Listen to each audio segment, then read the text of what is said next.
bíblicos. Livros bíblicos. Né? Vamos dar uma olhadinha aqui no que é que a gente tem hoje. Falando sobre 2 Tessalonicenses. Né? A segunda carta de Paulo aos Tessalonicenses. Então tem aqui um primeiro resumo que diz assim: foi escrita no ano 51 depois de Cristo, né? Foi escrita, o nome dela é Aos Tessalonicenses, escrita por Paulo, foi direcionada, né? O destinatário são os Tessalonicenses, é um texto doutrinário.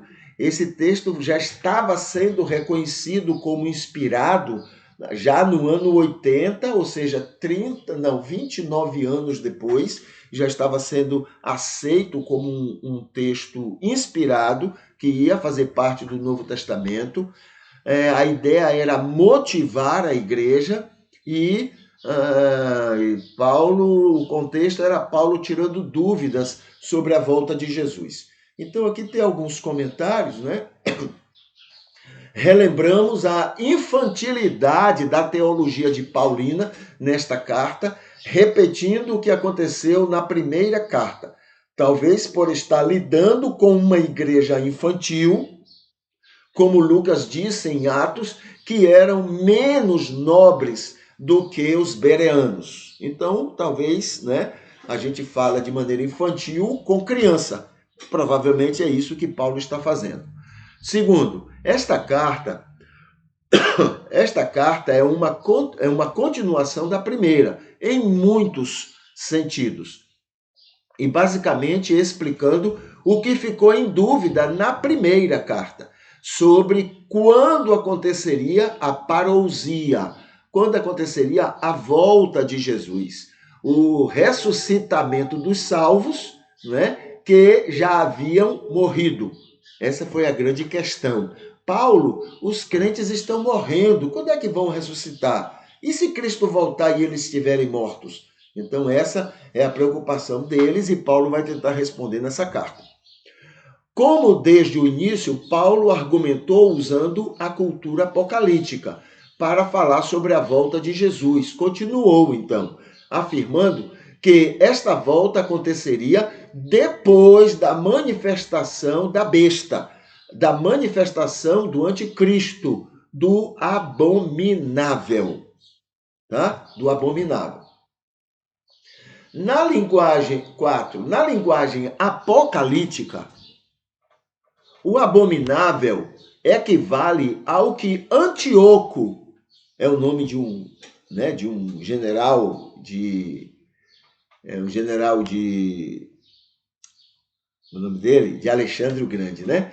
Então, equivale ao que Antíoco fez quando Israel estava sob o domínio da Síria, um dos 4 territórios que ficou com um dos 4 generais de Alexandre o Grande. O Império de Alexandre foi dividido em 4 e Antíoco ficou com uma dessas partes. E Israel estava dentro dessa parte. Antíoco, com muita raiva da desobediência, rebeldia, maldade e perversidade dos judeus, que estava sob o domínio dele, contra o seu domínio, né? Diferente de outros povos dominados, entrou em Jerusalém e no templo, quebrou e roubou as riquezas que haviam no templo e espargiu sangue de porco.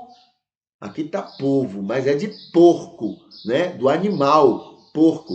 Ele chegou onde era para matar as ovelhas, né, em sacrifício a Deus. Então ele colocou um porco, que era o animal mais imundo dentro da religião judaica. Ele matou o porco ali, sacrificou o porco, pegou o sangue e saiu espalhando, né? Não é que ele queria ofender Deus, não.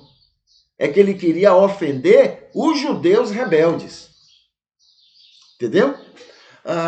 Então a rebeldia judaica é que provocou isso. Ao contrário do ensino bíblico, né, os judeus se rebelavam, criavam situações E aí Antíoco fez isso. Eu estou justificando o que Antíoco fez? Não. Estamos tentando entender. Entendeu? Um erro não justifica outro. O erro da rebeldia judaica não justifica o que Antíoco fez. Mas na hora que a gente compreende o que é uma resposta, não é que Antíoco resolveu fazer isso, não. Houve toda uma provocação, entendeu? E ele foi lá e fez essa situação, né? Então tá aqui. Quebrou e roubou riquezas que haviam e espargiu o sangue do porco por todo o templo, provocando os judeus e a chamá-lo de o abominável da abominação. Tá bom? Então é o mal do mal. Era isso que para o judeu Antíoco era. Então, o Deus usa, Paulo usa essa explicação dentro da cultura apocalíptica para dizer, olha, o abominável do abominável ele vai surgir, que é o dragão, que é o anticristo, que é a besta, né? Depois que ele surgir, que ele se manifestar, é que então Jesus Cristo volta. Tá bom? Isso dentro da cultura. Depois, quando vai falar aos filipenses, Paulo já não acredita mais nesse negócio, não. Isso aí é da cultura da época. Paulo já acredita que ao morrer, ele vai estar com Cristo.